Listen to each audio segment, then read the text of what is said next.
یہ کالر آپ دیکھ لیجئے، اکثر کالر اس طریقے پر آپ نے پٹے ہوئے دیکھے ہوں گے، لیکن آپ کو اندازہ نہیں ہوگا کہ یہ کیوں ہوتا ہے، اس کی وجہ کیا ہے اور اس کی 99% وجہ کیا بنتی ہے۔ آج ہم اسی وجہ کو ڈسکس کریں گے اور اس سے آپ کی جو کام ہے اس میں فنشنگ بھی آئے گی۔ تو چلو ویڈیو شروع کرتے ہیں اور میں آپ کو A to Z یہ طریقہ سمجھا دیتا ہوں۔ السلام علیکم ڈیئر ویورز، میں ہوں شعیب اور آپ لوگ دیکھ رہے ہیں ہمارا یوٹیوب چینل۔ ڈیئر ویورز، دو طرح کے پیٹرن آپ کو سامنے دکھ رہے ہیں، کالر کے دو پیٹرن ہوتے ہیں۔ ایک میں جو بین ہے یہ بالکل سٹریٹ ہوتا ہے اور ایک میں تھوڑا اٹھا ہوا ہوتا ہے۔ یہ کیوں ہوتا ہے، اس کی وجہ کیا ہے اور اس کی مین ریزن کیا ہے؟ بہت سے کاریگر بچپن سے یہ بناتے آ رہے ہیں، شاگردی سے بناتے آ رہے ہیں، لیکن ان کو اس چیز کا پتہ شاید نہ ہوگا کہ اس کے فائدے کیا ہیں۔ تو یہاں پہ ہم نے جو بین سے اوپر تھوڑا اٹھا ہوا تھا، اس پیٹرن پہ ہم نے فیوزنگ کر دی، پہلے جو ہے کالر کاٹا، پھر اس کے بعد اس کی فیوزنگ کر دی۔ اب جو مین نیچے سے جو بیچ میں سے آپ کو باریک بکرم نظر آ رہا ہے، اس کا فائدہ کیا ہے؟ یہ اس بین پہ ہے جس پہ ہم نے نشان لگایا تھا، جو بین تھا وہ تھوڑا اٹھا ہوا تھا اس پیٹرن سے۔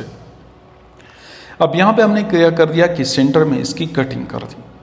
سینٹر میں کٹنگ کرنے کے بعد یہاں پہ آپ دیکھ لیجئے ہم نے دونوں کو الگ کر دیا۔ دونوں کو الگ کرنے کے بعد ہماری آتی ہے سلائی کا پروسیس، کی سلائی ہم نے اس کی سٹارٹ کرنی ہے۔ تو سب سے پہلے ہم جو ہے نا اس کی جو نیچے والی بین ہوتی ہے وہاں سے سلائی شروع کر دیں گے، اور یہاں پہ اس طریقے پر سلائی گھما کر یہاں پہ ہم بوٹ کی سلائی لگاتے ہیں۔ ہر کسی کی اپنی مرضی ہوتی ہے، لب کی لگائیں، جیسی بھی لگائیں، لیکن زیادہ تر بوٹ کی سلائی لگتی ہے۔ تو یہاں پہ یہ سلائی لگنے کے بعد ہم نے ایکسٹرا کپڑے کو کاٹ دینا ہے۔ کٹنگ کرنے کے بعد اس کو ہم نے سائڈ پہ رکھ دینا ہے، اور اس کے بعد جو کالر ہوگا، اوپر والا جو 2 پیس کالر ہوگا، اس پہ ہم نے سلائی لگا دینی ہے اور نوک تک لا کے ہم نے اس کو روک دینا ہے۔ اس کے بعد سینٹر میں ہم نے یہاں پہ دھاگا ڈال دینا ہے، اور دھاگا ڈالنے کے بعد ہم نے ایک ٹانکا چلا کر اس کو کیا کر دینا ہے، دھاگے کو واپس اس طرف لانا ہے۔ اس سے کیا ہوتا ہے کہ اس سے جو نوک ہوتی ہے وہ بڑی خوبصورت اور نفاست سے اور آسانی سے بن جاتی ہے۔ تو کیا کریں گے، یہاں پہ ہم ایک سرے سے لے کر دوسرے سرے پہ چلے جائیں گے اور سیم پروسیس سے ریپیٹ کر دیں گے۔ جو کام ہم نے پہلے کیا تھا وہی یہاں پہ کر دیں گے۔ بیچ میں دھاگا پھنسا کر ایک ٹانکا لگا کر اس کے بعد ہم دھاگے کو واپس لے آئیں گے اور ایک طرف سے کر لیں گے اس طریقے پر، اور اس کے بعد ہم سلائی اپنی مکمل کر دیں گے۔ تو یہاں سے ہماری جو سلائی کا کام تھا یہ یہاں سے ہو گیا۔ اب مین چیز کی طرف آتے ہیں کہ جو ہم نے نیچے باریک سا ایک بکرم تھا، جو پٹی تھی وہ ہم نے رکھوائی تھی۔ وہ کیوں رکھوائی تھی؟ وہ ہم نے اس وجہ سے رکھوائی تھی کہ اکثر لوگ کیا کرتے ہیں، یہاں پہ یہ جو باریک بکرم کی پٹی ہوتی ہے یہاں پہ کپڑا ہوتا ہے اور کپڑے پہ سلائی لگا دیتے ہیں۔ اب کپڑے کا کیا ہوتا ہے کہ کپڑا جو ہے نا کہ کئی دھلائیوں کے بعد یہ جو ہے نا یہ اوپر سے پھٹنا شروع ہو جاتا ہے، جیسے میں نے سٹارٹ میں آپ کو تصویر دکھا دی اور آپ نے تھمبنیل میں بھی تصویر دیکھی ہوگی، یہ اوپر سے کپڑا پھٹ جاتا ہے۔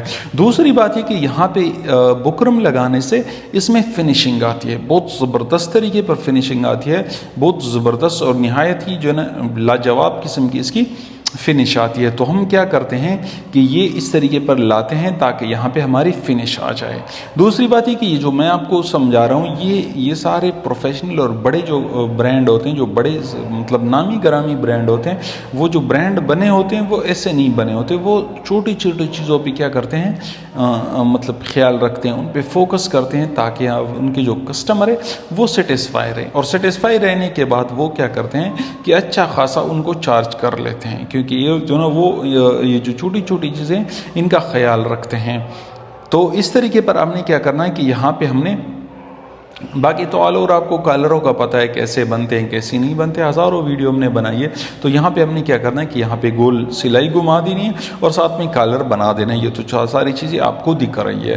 اب ہم کیا کریں گے، ہم نے جو بکرم لگایا تھا وہ اس کی کئی وجہ تھی۔ ایک وجہ تو یہ تھی کہ کیا ہوتا ہے کہ اس کے سے جو کالر کے اوپر کا کپڑا ہوتا ہے یہ جلدی نہیں پھٹتا۔ کیا ہوتا ہے، نہیں پڑتا مطلب خراب نہیں ہوتا، اکثر کاٹن کے کپڑے میں یہ مسئلہ آتا ہے۔ اور دوسری بات یہ کہ اس میں فنیشنگ بہت لاجواب طریقے پر آتی ہے، ایسی خوبصورت فنش آتی ہے کہ آپ بناؤ گے تو آپ کو مزہ آ جائے گا۔ اب یہاں پہ ایک اور بات کرتا چلوں، دیکھو اکثر کاریگر ایسے ہوتے ہیں کہ سٹارٹ میں بھائی استاد نے مجھے یہ بتایا تھا، دیکھو استاد آپ کو جو بتا رہے استاد سے آپ پوچھو بھی کہ استاد اس کا فائدہ کیا ہے، اس سے ہمیں کیا فائدہ ہوگا۔ تو یہاں پہ ہم اپنی ویڈیو کی طرف آتے ہیں۔ یہاں پہ آپ دیکھ لیجئے ہم نے جو کالر تھا بین اور جو اوپر والا کالر تھا 2 پیس، وہاں پہ ہم نے جو بکرم رکھا تھا وہ بکرم پہ ہم نے یہاں پہ سلائی شروع کر دی. کیا کر دی؟ بکرم پہ سلائی شروع کر دی، اور سلائی ہم نے سینٹر سے شروع کر دی. ہم کیا کرتے ہیں کہ زیادہ تر کوشش کرتے ہیں کہ جو کالر ہو گیا، کٹ بین ہو گیا، ایسی چیزوں میں ہم اکثر کیا کرتے ہیں کہ کاریگروں کو میں بتاتا ہوں کہ دیکھو آپ سینٹر سے اس کی سلائی شروع کر دو تاکہ آپ کو جو سینٹر ہو یہ آؤٹ نہ ہو. اکثر کاریگروں سے یہ مسئلہ ہوتا ہے. اب یہاں پہ آپ دیکھ سکتے ہو یہ والی جو مین سلائی ہے، جو مین کام تھا ہمارا آج کا، وہ یہ تھا کہ یہاں پہ آپ نے بکرم لگانی اور بکرم کے اوپر سلائی لگائیں تاکہ آپ کے فنش بالکل زبردست طریقے پر آئے. کیا آ جائے؟ فنش زبردست طریقے پر آ جائے. اور ساتھ میں آپ کا جو کالر ہو، کپڑا پٹ جائے بلے کپڑا خراب ہو جائے لیکن آپ کا کالر جو ہے اوپر سے خراب نہ ہو، تاکہ کسی کا سوٹ ضائع نہ ہو. آپ اتنی محنت کرتے ہیں تو یہ محنت بھی آپ لازمی کر دیا کریں. اس سے آپ کی فنشنگ بہترین بیٹھے گی، خوبصورتی آئے گی کالر میں. اور دوسری بات یہ کہ آپ کا کسٹمر جو ہوگا یہ آپ سے ناراض نہیں ہوگا کہ سر ہمارا جو یہاں پہ کالر پٹ گیا. اب اکثر کیا کرتے ہیں کہ ہم کیا کرتے ہیں، ہمارے پاس کوئی ایسا مسئلہ کسٹمر لاتا ہے تو کسٹمر کو کیا بولتے ہیں، سر یہ تو آپ کے کپڑے میں فرق ہے، یہ تو کپڑا اوپر سے پٹ گیا. دیکھو کپڑے کی بھی غلطی ہوتی ہے لیکن زیادہ تر غلطی کاریگر کی ہوتی ہے. یہ چیز جو ہے نا کیا کرتے ہیں ٹیلر حضرات مانتے بھی نہیں. آپ اس کے پاس لے جاؤ، سر یہ تو آپ کے کپڑے کا فرق تھا، یہ تو اوپر سے جو ہے نا کیا ہوا، آپ کا کپڑا کٹ گیا. تو یہ چیز جو ہے نا اس میں میرے حساب سے 90% ٹیلر حضراتوں کی غلطی ہوتی ہے. یہ 10% ہم کپڑے کا کہہ سکتے ہیں کہ کپڑے کا فالٹ تھا. تو لہٰذا اس وجہ سے کام اچھا کریں. اپنے کام کے ساتھ جتنی آپ ایماندار ہوں گے، یہ میرا ذاتی تجربہ ہے، میں آپ کو ذاتی حیثیت سے بتا رہا ہوں کہ اپنے کام کے ساتھ آپ جتنے بھی ایماندار ہوں گے، واللہ باللہ اللہ آپ کو اس سے 10 گنا بہتر رزق دے گا. آپ کسی اور کی چیز کا خیال رکھو گے، اللہ آپ کو اس چیز کا خود مالک بنا دے گا. تو یہ چیزیں، یہ جو نا یہ باتیں ہیں، یہ میری طرف سے میں آپ کو ایک ایز اے نصیحت کہہ رہا ہوں کہ آپ اس چیز کا لازمی خیال رکھیں. اپنے کام کے ساتھ ایماندار رہیں. کام کے ساتھ جتنے آپ ایماندار رہیں گے اللہ آپ کو اتنی ہی ترقی دے گی. اور یہ جیسے کہ میں نے آپ کو کہا کہ یہ اس چیز کا میں ذاتی خود شاہد ہوں، میں خود گواہ ہوں اس بات کی کہ میں نے جتنی بھی کام کیے ہیں، جو بھی کام کیے ہیں، اللہ بفضل میں نے پوری ایمانداری سے کیا. میں نے کبھی کام میں یہ چیز نہیں کی کہ نہیں یار یہ نہیں، یہ ڈنگے ماروں، یہ کروں وہ کروں. حتیٰ کہ میرے پاس اگر کوئی بچے کا سوٹ بھی لے کے آتا ہے اور میں لیتا ہوں بنانے کے لیے تو باخدا میں اس طریقے پر کٹنگ کرتا ہوں جس طرح میں بڑے کا کرتا ہوں، کیونکہ یہ میرا کام ہے، یہاں سے میرے بچوں کو روزی ملتی ہے.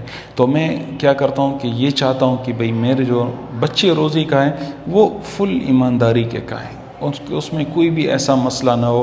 تو آپ بھی کوشش کریں کہ کام کے ساتھ ایماندار رہیں، اپنے کام بالکل بھرپور طریقے سے کریں. انشاءاللہ اللہ آپ کو بہتر سلا دے گا. تو یہاں پہ ہمارے جو ہے حالے کی بھی کٹنگ ہو گئی، آپ نے حالے کی بھی کٹنگ دیکھی. اور جیسے کہ میں نے کہا کہ ہم سینٹر سے سلائی لگاتے تو یہاں پہ آپ کالر دیکھ لیجئے، ہم نے سینٹر ٹو سینٹر ملایا، اس کے بعد ہم نے سلائی لگا دی. یہاں سے ایک طرف سے سلائی لگا دیں گے، پھر اس کے بعد دوسری طرف جا کے بھی سلائی لگا دیں گے. تو یہاں سے ہماری ویڈیو مکمل ہوتی ہے. اور جو میں آپ کو سمجھانا چاہ رہا تھا انشاءاللہ اللہ کے فضل سے آپ اچھی طریقے پر سمجھ گئے ہوں گے. تو میں اجازت چاہوں گا. اجازت سے پہلے اگر چینل پہ نہیں ہو تو سبسکرائب لازمی کر دینا اور بیل آئیکن بھی پریس کر دینا، اور اپنی یار دوستوں کے ساتھ بھی چینل شیئر کر دو تاکہ وہ بھی اس کام سے ہم سے کچھ نہ کچھ سیکھ سکے، تاکہ ہمیں بھی اصال ثواب ملے. تو ملیں گے نیکسٹ ویڈیو میں، تب تک کے لیے اللہ حافظ. اللہ نگہبان.